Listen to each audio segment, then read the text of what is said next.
অবশেষে আন্তর্জাতিক চাপের মুখে রোহিঙ্গাদের ফিরিয়ে নেওয়ার ঘোষণা দিল মিয়ানমার। দেশটির নেত্রী অং সান সুচির রাষ্ট্রীয় টেলিভিশনে দেওয়া ভাষণে বলেছেন, পালিয়ে আসা রোহিঙ্গাদের ফিরিয়ে নিতে বাংলাদেশ সরকারের সঙ্গে সমঝোতার চেষ্টা চলছে। রোহিঙ্গাদের ফিরিয়ে নিতে আন্তর্জাতিক সংস্থাগুলোকে নিয়ে একটি কমিটি গঠনের কথাও জানান সুচি। তবে রাখাইনে রোহিঙ্গা নিধনের অভিযোগের বিষয়ে কোনো মন্তব্য করেননি শান্তিতে নোবেলজয়ী এই নেত্রী। এদিকে রোহিঙ্গা ইস্যুতে আজ আবারও বৈঠকে বসছে জাতিসংঘ নিরাপত্তা পরিষদ। আসমাতুলের প্রতিবেদন। বৃহস্পতিবার রাতে জাতির উদ্দেশ্যে ভাষণ দেন মিয়ানমারের স্টেট কাউন্সিলর অং সান সুচি। এই সময় তিনি রাখাইনে শান্তি ফিরিয়ে আনা এবং বাংলাদেশে পালিয়ে আসা রোহিঙ্গাদের ফিরিয়ে নেওয়া সহ 3টি ইস্যুর প্রতি জোর দেন। গুরুত্ব দেন অঞ্চলটির উন্নয়ন ও স্থিতিশীল শান্তি প্রতিষ্ঠার উপরও। রোহিঙ্গাদের ফিরিয়ে নিতে বাংলাদেশ সরকারের সঙ্গে সমঝোতা চালিয়ে যাচ্ছি। স্বাধীনতার পর আর এই নিয়ে এই ইস্যুতে ঢাকার সঙ্গে 2বার সফল আলোচনা হয়েছে। তারই ধারাবাহিকতায় এবার 3য়বারের সমঝোতা আলোচনা চলছে। সুচি বলেন, শুধু বাংলাদেশ থেকে ফিরিয়ে আনা রোহিঙ্গাদের জন্যই নয়, রাখাইনে বিভিন্ন ক্ষুদ্র জাতিগোষ্ঠী সহ সকল ধর্মের মানুষের জন্য কাজ করবে তার সরকার। বাংলাদেশ থেকে যারা ফিরে যাবে তারাই শুধু নয়, দায়িং নেত ও মিউর মতো ছোট জাতিগোষ্ঠী সহ রাখাইন জাতি ও হিন্দুরাও মায়ানমারের পুনর্বাসন উদ্যোগের আওতায় থাকবে। তাদের জীবন উন্নত করতে আমরা স্থিতিশীল টেকসই কর্মসূচি হাতে নিব। আসছে সপ্তাহে এই লক্ষ্যে কাজ শুরু করা হবে বলে জানান সুচি। এতে দেশের সব জনগণ, এনজিও, নাগরিক সমাজ ও ব্যবসায়িক নেতাদের এগিয়ে আসার আহ্বান জানান তিনি। তবে বরাবরের মতোই মুখ খুলেনি রাখাইনের সেনাবাহিনীর বিরুদ্ধে রোহিঙ্গা নিধনের অভিযোগের বিষয়ে। এদিকে জাতিসংঘের নিরাপত্তা পরিষদে আজ কোফি আনানের প্রতিবেদনের উপর এক অনানুষ্ঠানিক বৈঠক হতে যাচ্ছে বলে জানায় আন্তর্জাতিক গণমাধ্যম। আর এই ইস্যুতে আলোচনা করতে জাতিসংঘের রাজনৈতিক বিষয়ক শীর্ষ কর্মকর্তা জেফ্রি ফেল্টম্যান 4 দিনের এক সফরে মিয়ানমার যাচ্ছেন বলেও জানানো হয়। অন্যদিকে বাংলাদেশে আশ্রয় নেওয়া রোহিঙ্গাদের জন্য মানবিক সহায়তা হিসেবে আরও 20 লাখ পাউন্ড দেওয়ার ঘোষণা দিয়েছে যুক্তরাজ্য। বৃহস্পতিবার ব্রিটিশ আন্তর্জাতিক উন্নয়ন বিষয়ক মন্ত্রী প্রীতি প্যাটেল এ ঘোষণা দেন।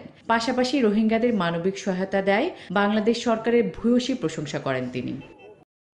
রোহিঙ্গা অধ্যুষিত এলাকা মংডু, আকিয়া, বুজিদং ও রাশিদং জেলায় মিয়ানমারের সামরিক বাহিনী তাদের ঘাঁটি নির্মাণের পাশাপাশি নানা ধরনের স্থাপনা নির্মাণ করছে। আর এতদিনেও মাটি আঁকড়ে রাখাইনে ছিল যেসব রোহিঙ্গা, তাদের উপর নতুন করে চালানো হচ্ছে নির্যাতন।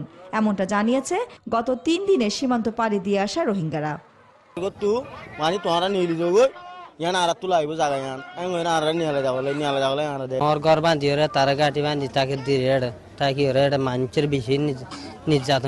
বর্তমান পরিস্থিতিতে পালিয়ে আসতেও চরম বিপদের সম্মুখীন হতে হচ্ছে রোহিঙ্গাদের।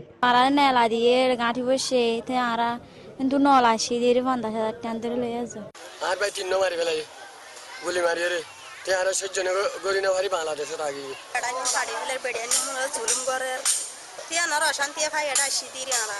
এদিকে বাংলাদেশ পুলিশও বিষয়টি অবগত বলে জানান টেকনাফ থানার এই কর্মকর্তা। নতুন করে এদেরকে আবার জ্বালাপোড়াও শুরু করছে এবং ওই যে ওদের এখানে ওরা থাকতে দিবে না, ওরা এখানে স্থাপনা করবে, ঘাঁটি করার জন্য চেষ্টা করতেছে, হয়তো এই জন্য তারা কিন্তু তাদের বিদারিত। বিদেশি সংস্থাগুলোর হিসেব মতে এ পর্যন্ত 5,30,000 রোহিঙ্গা বাংলাদেশে অনুপ্রবেশ করেছে। তবে স্থানীয়দের দাবি এ সংখ্যা 8 লাখ পেরিয়েছে। উখিয়া টেকনাফের পাহাড়ে এখন কেবলই ধ্বংসযজ্ঞের ছাপ। ক্যাম্পের বাইরে পাহাড় ও গাছপালা কেটে বসতি করেছে রোহিঙ্গারা। বন বিভাগের হিসেবে রোহিঙ্গাদের স্রোতে নষ্ট হয়েছে 1500 একর পাহাড়ি সামাজিক বনায়ন। প্রতিদিন পুড়ছে অন্তত 5 লাখ কেজি কাঠ। এই অবস্থায় পরিবেশ অধিদপ্তর বলছে, গাছ রক্ষা করা না গেলে মারাত্মক বিপর্যয়ের মুখে পড়বে বনভূমি। টেকনাফ থেকে শেখ জালালের ক্যামেরা বিস্তারিত জানাচ্ছেন ফখরুল ইসলাম, সঙ্গে ছিলেন কক্সবাজার প্রতিনিধি ইসমত আরাইশো। পাহাড়ি ভূমিতে ছোট বড় গাছপালা আর সামাজিক বনায়ন, যা প্রকৃতিকে করে ভারসাম্য। কিন্তু উখিয়া টেকনাফের পাহাড়ি বনভূমিতে পড়েছে দা কুড়ালের আঘাত। গত 25 আগস্টের পর হঠাৎ করেই ঢল নামে লাখ লাখ রোহিঙ্গার। তারা সংরক্ষিত বনায়ন উজাড় করে পাহাড় কেটে বসতি গড়ে তোলে। আমাদের নিজেদের বাগান নষ্ট হয়ে গেছে, নিজেদের গাছপালা নষ্ট হয়ে গেছে। অনেক টাকার এই চারা রোপণ করছিলাম, কিন্তু ওটা বিনষ্ট হয়ে গেছে। এরপর উদ্বাস্তু রোহিঙ্গাদের নির্দিষ্ট ক্যাম্পে সরিয়ে নেওয়া হলে ফুটে ওঠে পাহাড়ের ক্ষতচিহ্ন। কদিন আগেও এই পাহাড়গুলো ছিল সবুজ অরণ্যে ঢাকা। লাখো মানুষের ভারে এখন অনেকটাই বিধ্বস্ত এই পাহাড়গুলো। এতে প্রকৃতি হারিয়েছে তার আপন সৌন্দর্য, পাশাপাশি হুমকির মুখে পড়েছে জীববৈচিত্র্য। বন বিভাগের হিসেবে গত ৪৮ দিনে টেকনাফ উখিয়ায় রোহিঙ্গা স্রোতে উজাড় করা হয়েছে ১৫০০ একর পাহাড় ও সামাজিক বনায়ন। প্রতিদিন পুড়ছে আরও ৫ লাখ কেজি পাহাড়ি কাঠ। অলমোস্ট ২৫০০ একরের মতো আমাদের বনভূমি অলরেডি তারা বসতি স্থাপন করেছে। এর মধ্যে ১৫০০ একরের মতো আমাদের সামাজিক বনায়ন এলাকা ছিল। এখানে মূলত স্থানীয় যে দরিদ্র উপকারভোগী আছে সম্পৃক্ত করে বাগান করা হয়, সেগুলো নষ্ট হয়েছে। আর বাকি ৯০০ একরে আমাদের বিক্ষিপ্ত প্রাকৃতিক বন ছিল এগুলো। পরিবেশ অধিদপ্তরের মতে এভাবে পাহাড়ি বনায়ন উজাড় হলে বিপর্যয়ের মুখে পড়বে পরিবেশ। পাহাড়ের গাছপালাও ক্ষতিগ্রস্ত হচ্ছে, কাটা হচ্ছে এবং পাহাড়ের টপ লেভেলিং, টপ ড্রেসিং করার ফলে পাহাড়ের বাইন্ডিং ক্যাপাসিটি নষ্ট হচ্ছে। এই এলাকাটা একটা জিওলজিক্যাল ফল্টের উপরে অবস্থিত। সো ওই ফল্টে যদি কোনো ধরনের ন্যাচারালি হিট আসে, তাহলে ওই হিটটা রিলিজ করার জন্য বড় ধরনের ভূমিকম্প হওয়ার আশঙ্কা আছে। তাই পাহাড়ি বনভূমি আর জীববৈচিত্র্য রক্ষা করতে দ্রুত কার্যকরী উদ্যোগের বিকল্প নেই।